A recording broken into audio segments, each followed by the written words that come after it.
Good morning बच्चों। देखिए श्रद्धा मनु का ये पैराग्राफ 9 है। आज हम आपको पढ़ाने जा रहे हैं पैराग्राफ 9। देखिए 9 पैराग्राफ पे 9 और 10 आज हम आपको पैराग्राफ पढ़ाएंगे। तो देखिए यहाँ पे श्रद्धा कह रही है यहाँ देखा कुछ बलि का अन्न भूत हित रत किसका ये ध्यान। यानी क्योंकि ये सुनसान सा जंगल है और यहाँ पर कोई नहीं रहता है, तो श्रद्धा कह रही हैं अचानक मैंने देखा यहाँ पर बलि का अन्न। यहाँ पर मैंने देखा कि यहाँ पर लगातार कोई बलिदान कर रहा है। अन्न माने होता है अनाज, यानी कोई ऐसा प्राणी है। भूत माने होता है प्राणी, हित माने होता है किसी का भला करना, किसी की सहायता करना, हित करना। रत माने होता है निरंतर। कह रही है मैंने यहाँ पर निरंतर देखा है कि यहाँ पर कोई मतलब जैसे जो पशु पक्षी हैं उनको कोई निरंतर अपने जो अनाज है अपनी गृहस्थी से निकाल करके लगातार किसी वो यहाँ के पशु पक्षियों को लगातार वो अन्न देता है, अनाज देता है। तो यहाँ पर मैंने देखा है कि ये मैं मतलब जानना चाहती थी कि यहाँ पर कौन है जो लगातार ये बलिदान कर रहा है, कौन ऐसा प्राणी है जो निरंतर किसी की हित में लगा हुआ है, और किसका है ये दान जो लगातार पशु पक्षियों को यहाँ पर उनका पेट भरता है, उनको अनाज देता है, उनको दाना खिलाता है। इधर कोई अभी सजीव। कह रही है मुझे लगा कि यहाँ पर अवश्य कोई यहाँ पर सजीव है, यहाँ यानी कि कोई ऐसा प्राणी है, कोई अभी यहाँ पर जीवित है, कोई रहता है जो लगातार ये बलिदान कर रहा है, लगातार किसी के हित में लगा हुआ है, निरंतर ये दान कर रहा है। तो मैं ये जानने के लिए कि इधर कोई अभी सजीव है, यानी हुआ ऐसा मन में अनुमान। तो श्रद्धा कह रही है मैंने मन में ऐसा अनुमान लगा, मैंने ऐसा अनुमान लगाया कि यहाँ पर अवश्य कोई सजीव है यहाँ पर। तो फिर कह रही है तपस्वी क्यों इतने हो क्लांत। फिर कहती हैं हे तपस्वी तुम इतने क्लांत क्यों हो। क्लांत माने होता है दुखी। तुम इतने दुखी क्यों हो गए हो। वेदना का ये कैसा वेग, और तुम्हारे अंदर ये वेदना माने होता है दुखों की ये जो तीव्रता है, दुखों की वेग माने तीव्रता, यानी ये इतनी तेजी से तुम्हारे अंदर दुखों का सैलाब क्यों मर रहा है, तुम इतने दुखी क्यों हो गए हो। तुम कितने अधिक हताश, और तुम कितने अधिक हताश माने निराश, तुम अपने जीवन से इतने निराश क्यों हो गए हो। बताओ ये कैसा उद्वेग, बताओ तुम्हारे अंदर ये कैसा उद्वेग माने होता है उथल पुथल, तुम्हारे अंदर ये कैसा उथल पुथल है। यानी हे तपस्वी तुम इतने दुखी, अपने जीवन से इतने दुखी, इतने निराश क्यों हो गए हो। बताओ तुम्हारे अंदर ये दुखों का सैलाब क्यों मर रहा है, और तुम इतने अधिक अपने जीवन से निराश क्यों हो गए हो, और तुम्हारे अंदर ये कैसी उथल पुथल मची हुई है। उसके बाद देखिए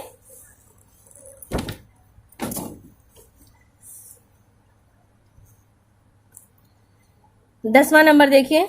दुख की यहाँ पे श्रद्धा ने मनु को समझाया है। मनु को समझाते हुए कह रही हैं कि दुख की पिछली रजनी बीच विकसता सुख का नवल प्रभात। कहती हैं श्रद्धा मनु को समझाते हुए कहती हैं कि हर दुख के बाद क्या होता है, हर दुख की रात्रि के बाद एक विकसता माने विकसित होता है सुख का नवीन प्रभात। एक सुख का नवीन प्रभात अवश्य होता है। यानी कहना चाहती हैं कि हर दुख के बाद एक सुख आता है, जिस तरह से हर रात के बाद एक सवेरा होता है। दुख की पिछली रजनी भी, जिस तरह से रजनी के बाद यानी रात के बाद, हर रात के बाद एक प्रभात की किरण होती है, एक सवेरा होता है। उसी प्रकार से हर दुख के बाद एक सुख आता है। हर दुख के बाद सुख का प्रभात अवश्य आता है, जिस तरह से हर रात के बाद एक अंधेरा आता है। कह रही है एक पर्दा ये झीना नील छिपाए है जिसमें सुख गात। कह रही है ये आकाश रूपी एक पर्दा है, झीना सा नीले रंग का, छिपाए है जिसमें सुख गात, जिसमें जो अपने शरीर में, गात माने होता है शरीर, अपने शरीर में सुखों को छिपाए हुए है। यानी कहना चाहती हैं कि ये आकाश समझ लो, आकाश में ये जो मतलब कहते हैं जो रात के बाद जो सुख, जो प्रकाश का जो प्रकाश के अंधकार के बाद जो प्रकाश आता है, तो वो प्रकाश अंधकार के महीन पर्दे में छिपा रहता है ना। कहती हैं सुख, जिस तरह से हर दुख के बाद एक नया सुख, हर दुख के बाद एक सुख की हर दुख के बाद एक सुख आता है, उसी तरह से जिस तरह से हर रात के बाद एक नया सवेरा आता है। और ये क्या है, ये आकाश रूपी एक पर्दा है। आकाश रूपी पर्दा जो है, इसमें अपने दुखों का जो आवरण है, दुखों का जो पर्दा है, वो अपने शरीर में छुपाए रहता है, और उसके बाद सुख आता है। एक पर्दा झीना नील, यानी नीले रंग का एक झीना सा पर्दा है, यह आकाश रूपी पर्दा समझ लो। आकाश रूपी झीना यानी महीन सा नीले रंग का पर्दा है जिसने अपने शरीर में बहुत सारे सुखों को छुपाए रहता है। और फिर वो सुख आता है, कब आता है? दुखों के बाद आता है, जिसे तुम समझे अभिशाप। कह रही है जिस जीवन को तुमने अभिशाप समझ लिया है कि वो तुम्हारा अभिशाप है, तो उस यानी अभिशाप का मतलब क्या होता है? यानी कि जैसे मतलब हमारा जीवन बहुत नरक बन गया है, तो उसको कहते हैं अभिशाप। यानी जिस जीवन को तुमने अभिशाप समझ लिया है, जगत की ज्वालाओं का मूल, वो संसार की ज्वालाओं का आधार है, संसार की जलती हुई ज्वालाओं का आधार है। क्या आधार है? कि यानी ईश्वर जो है, यानी यहाँ पे समझा रहे हैं कि तुमने यदि इस संसार को तुमने क्या समझ लिया है अपने जीवन को, कि तुम्हारे जीवन में अगर समस्या ही समस्या है, परेशानी ही परेशानी है, दुख ही दुख है, तो तुम उससे हार मत जाओ, उससे हार मत मानो, उसका सामना करो, क्योंकि ईश्वर का रहस्य वरदान, क्योंकि ये ईश्वर का रहस्यमयी वरदान है। ईश्वर हमें रहस्यमयी ढंग से सुख और दुख देता रहता है।